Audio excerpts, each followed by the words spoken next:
Hello friends, welcome to the fifth lecture of this polity session. और इस session के अंदर हम 30 क्वेश्चन पढ़ रहे हैं पॉलिटी के, जिसके अंदर ये सारे एसएससी के पूछे गए प्रीवियस ईयर क्वेश्चंस होंगे। ये सारे एनटीपीसी आरआरबी के लिए है और एसएससी और एसएससी जेई के जो भी एग्जाम्स होते हैं एसएससी लेवल के, सारे एग्जाम्स के अंदर ये पॉलिटी के सारे क्वेश्चन आपको 300 प्लस क्वेश्चंस मैं आपके लिए लेकर के आया हूँ। और इसके अंदर आप देख सकते हो कि हम गंगा रिवर सिस्टम के ऊपर भी मैं वीडियो लेकर के आने वाला हूँ, तो वो भी आपको प्लेलिस्ट के अंदर मिल जाएगा और जाकर के आप देख सकते हो। तो चलिए हमारा क्वेश्चन सिस्टम नहीं स्टार्ट करते हैं। The proposal for the creation of knew all India services can be considered only. Okay, proposal for the creation of knew all India services can be considered only. Okay, जो हमारा इसका जो right answer हो जाएगा वो option number सी हो जाएगा।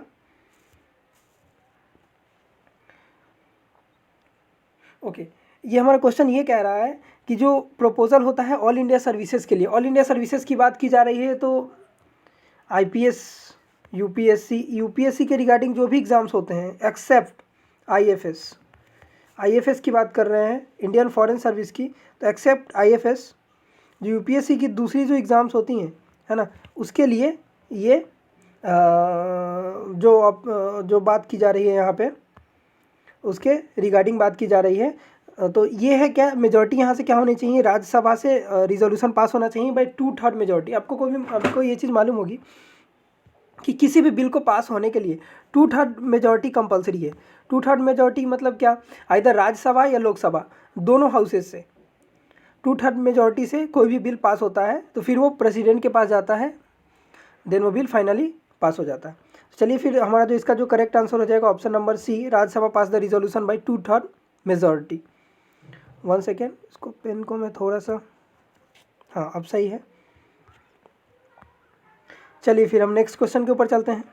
The authority to specify which caste shall be deemed to be scheduled caste rest with the. Okay, जो शेड्यूल्ड कास्ट की बात की जा रही है यहाँ पे, तो शेड्यूल्ड कास्ट है ना, शेड्यूल कास्ट के बारे में हमको जहाँ तक मैंने लास्ट वीडियो के अंदर भी इसको कवर किया हुआ है। तो हमारा जो शेड्यूल 5th है, जो हमें आपको मालूम है 12 शेड्यूल के बारे में मैंने डिस्कस किया है, वो भी वीडियो आपको मिल जाएगा। तो शेड्यूल जो 5th होता है एंड शेड्यूल 6th, दोनों के अंदर मेंशन जो किया हुआ है वो शेड्यूल कास्ट के बारे में मेंशन किया हुआ है। और शेड्यूल 6 के अंदर क्या मेंशन किया हुआ है, शेड्यूल 6 के अंदर 4 स्टेट के बारे में मेंशन किया गया है, असम, त्रिपुरा, मेघालय एंड मिजोरम।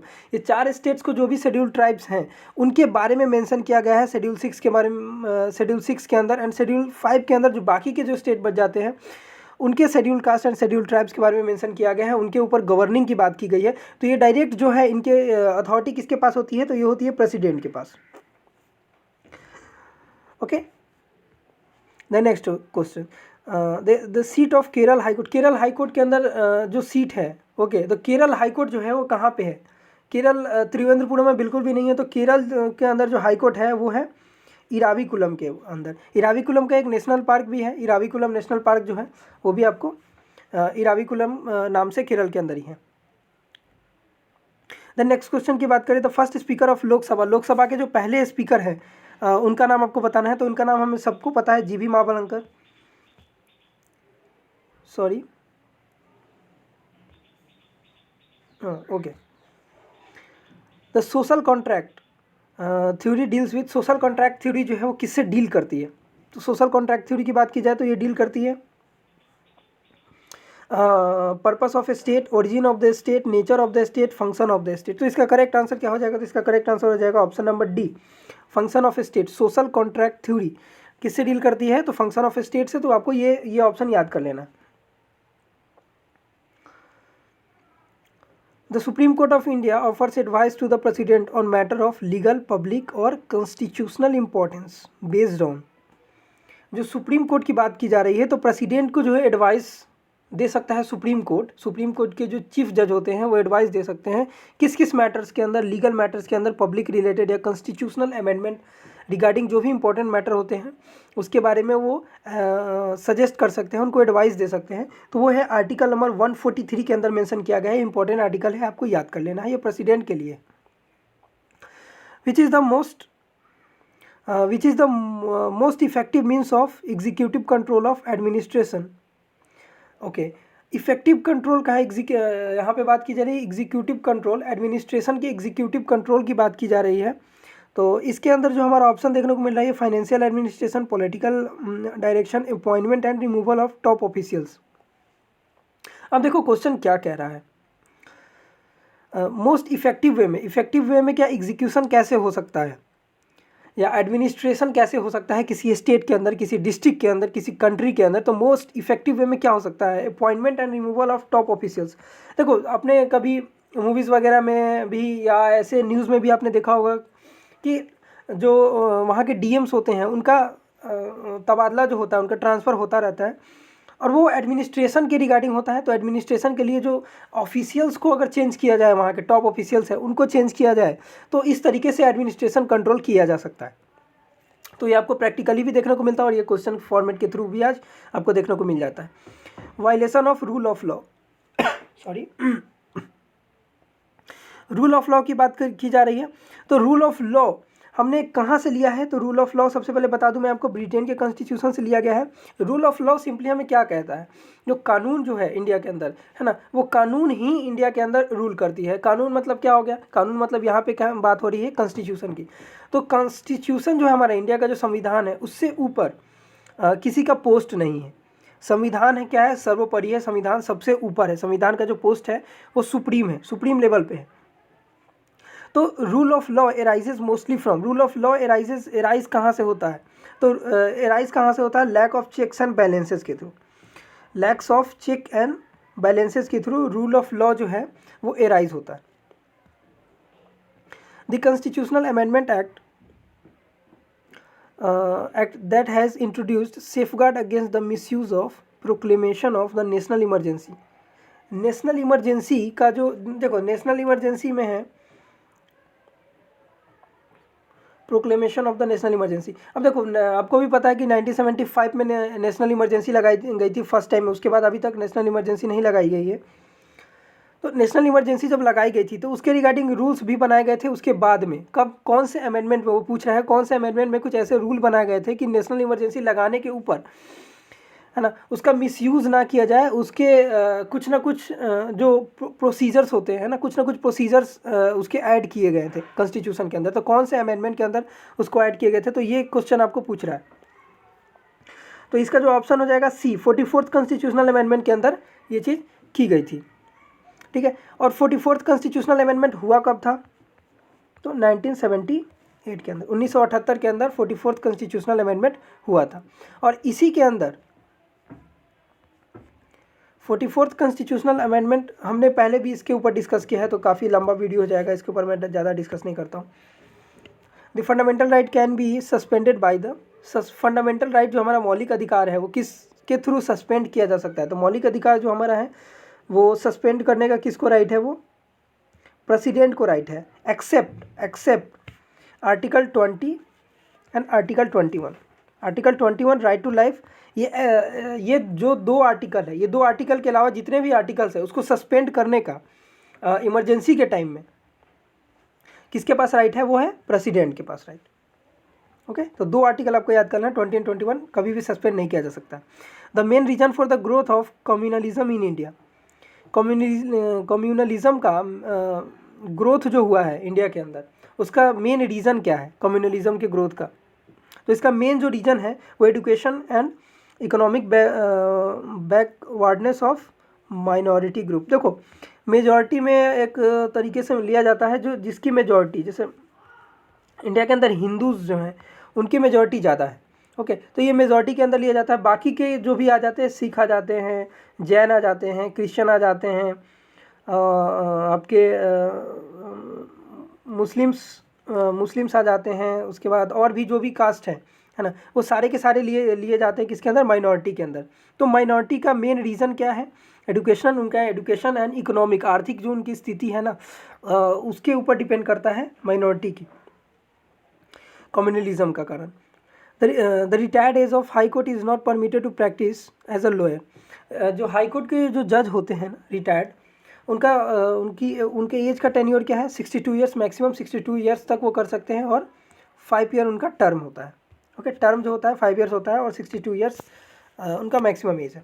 ओके, तो ये क्वेश्चन हमें पूछ रहा है कि जो हाई कोर्ट के जो जज होंगे वो प्रैक्टिस कर सकते हैं, हर जगह पे प्रैक्टिस कर सकते हैं, एक्सेप्ट हाई कोर्ट, जहाँ से वो जिस हाई कोर्ट से वो रिटायर्ड हुए हैं उस हाई कोर्ट के अंदर वो प्रैक्टिस नहीं कर सकते। Okay, which one of the following does not match, इसमें से कौन सा मैच नहीं करता है। ओके, जो हिंदू मैरिज एक्ट है 1955 में आया था, ये बिल्कुल सही है। Medical termination of pregnancy as act जो आया था 1971 में आया था, प्रेगनेंसी से रिगार्डिंग एक्ट आया था 1971 में। डोमेस्टिक वायलेंस एक्ट जो है 19 में नहीं आया था, डोमेस्टिक वायलेंस एक्ट जो आया था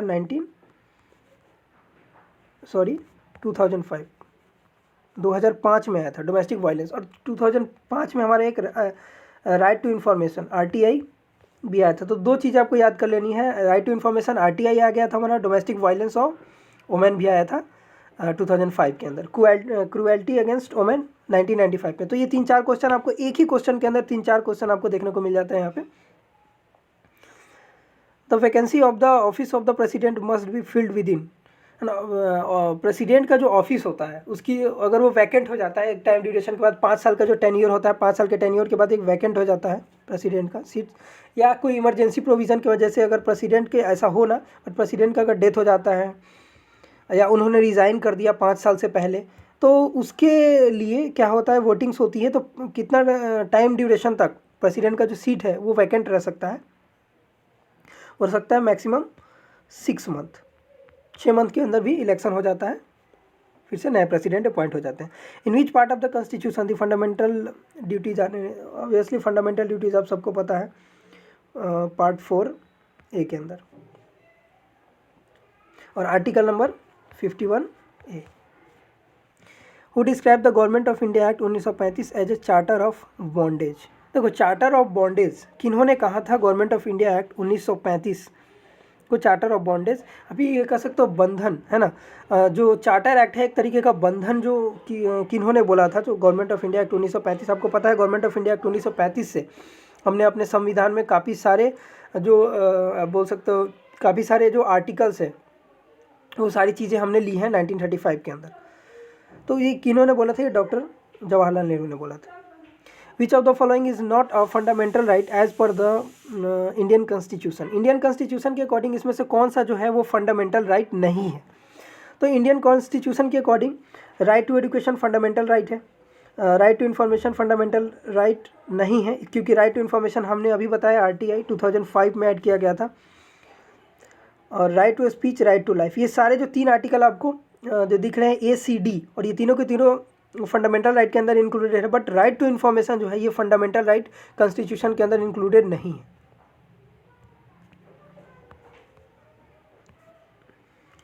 सो राइट आंसर जो हमारा हो जाएगा option number B। Who is custodian of the constitution. Indian constitution का कस्टोडियन किनको बोला जाता है। देखो, दो चीज़ें होती है, कस्टोडियन एंड गार्जियन, दो में कन्फ्यूजन हमेशा रहता है। तो गार्जियन जो बोला जाता है वो बोला जाता है प्रेसिडेंट को, एंड कस्टोडियन संरक्षक किसको बोला जाता है, ये चीफ जज, है ना। या फिर आप डायरेक्टली ऑप्शन में ये भी आ सकता है, सुप्रीम कोर्ट को भी ऑप्शन में आ जा सकता है, बट यहाँ पे ऑप्शन दिया है आपको चीफ जज। ओके,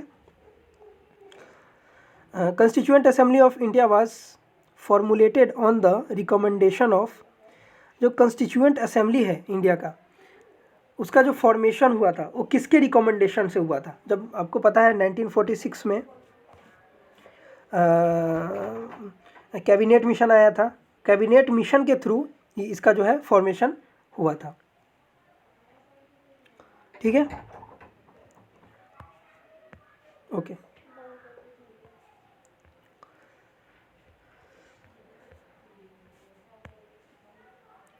तो इसका जो हमारा राइट आंसर हो जाएगा क्या हो जाएगा, ये कैबिनेट मिशन हो जाएगा। ओके, द नेक्स्ट क्वेश्चन पे चलते हैं। विच of the following is an essential element of the state. State का जो है इसेंशियल एलिमेंट इनमें से कौन सा है। तो स्टेट का जो है इसेंशियल एलिमेंट हमको इसमें से कौन सा देखने को मिल जाता है, वो ऑप्शन हो जाता है D, ऑल ऑफ दीज। कैसे हो जाएगा इसके बारे में भी थोड़ा सा हम देख लेते हैं। सॉवरेनिटी होनी चाहिए, गवर्नमेंट होना चाहिए और टेरिटरी होना चाहिए। एक बाउंड्री और एक्सपेंशन होना चाहिए किसी भी स्टेट का, वहाँ पे एक गवर्नमेंट होनी चाहिए। इसेंशियल एलिमेंट मतलब ज़रूरी जो बेसिक जो चीज़ें होती हैं ना वो इम्पोर्टेंट है ना। तो यहाँ जो बेसिक चीज़ें होनी चाहिए। ये हो जाता है अपना सॉवरेनिटी, सॉवरेनिटी मतलब प्रभुत्व, प्रभुत्व की बात कर रहे हैं, तो ये सारी चीज़ें इंपॉर्टेंट है। Which has become a legal right under under 44th amendment. Legal right किसको बना दिया गया था? तो लीगल राइट का हमें सबको पता है, राइट टू प्रॉपर्टी। जो 44th का अमेंडमेंट हुआ था 78 के अंदर, राइट टू प्रॉपर्टी, इसको कौन सा आर्टिकल के अंदर इंक्लूड कर दिया गया है? इसको 1978 के अंदर आर्टिकल 300A के अंदर इंक्लूड कर दिया गया था राइट टू प्रॉपर्टी को। ये पहले क्या हुआ करता था? फंडामेंटल राइट हुआ करता था। कौन से आर्टिकल के अंदर? आर्टिकल 31 के अंदर। चलते हैं नेक्स्ट क्वेश्चन में। By which constitutional amendment act right to property cease to remain a fundamental right? Right to property cease to remain a fundamental right, कौन सा? तो ये इसका भी हमारा जो राइट आंसर हो जाएगा आर्टिकल 44th अमेंडमेंट के अंदर ने क्या किया गया था? राइट टू प्रॉपर्टी को है सीज कर दिया था, मतलब बंद कर दिया था कि ये फंडामेंटल राइट जो है वो अब नहीं रह सकता। तो इसके लिए इसको लीगल राइट बना दिया गया था। कौन सा? आर्टिकल 300A, जो हमने अभी डिस्कस कर लिया। Who presides over the joint session of the Indian parliament? Indian parliament के जॉइंट सेशन में कौन बैठ सकते हैं? तो ये जो बैठ सकते हैं, प्रेसिडेंट बैठ सकते हैं? बिल्कुल नहीं। स्पीकर ऑफ लोकसभा बिल्कुल बैठ सकते हैं। Senior most member of parliament नहीं बैठ सकते। चेयरमैन ऑफ राज्यसभा बिल्कुल भी नहीं बैठ सकते। तो जो इसका जो राइट आंसर हो जाएगा option number C, speaker of the Lok Sabha जो बैठ सकते हैं joint session of the parliament. Joint session of the parliament Indian constitution के अंदर हमने कहाँ से लिया हुआ है?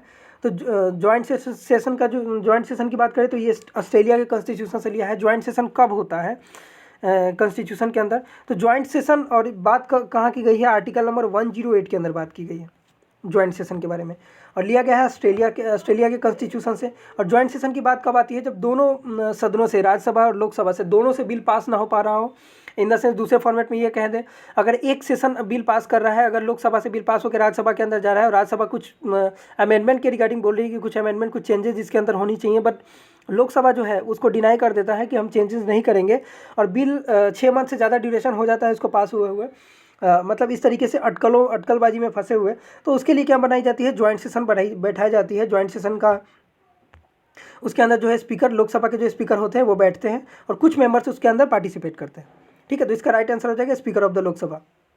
Okay, under which article of the constitution of India can the fundamental right of the member of the armed forces be specifically restricted? कौन सा आर्टिकल जो आर्म्ड फोर्सेस हैं उनके कुछ फंडामेंटल राइट है ना, उनको रिस्ट्रिक्ट करता है? तो आर्म्ड फोर्सेस के कुछ फंडामेंटल राइट को रिस्ट्रिक्ट करता है। तो वो जो आर्टिकल के अंदर मेंशन किया गया है वो आर्टिकल 33, जो फंडामेंटल राइट हमारा आता है आर्टिकल 12 to 35 के अंदर। तो आर्टिकल 33 जो आता है उसके अंदर क्या है? कुछ आर्म्ड फोर्सेस के जो फंडामेंटल राइट है उनको रिस्ट्रिक्ट करते हैं।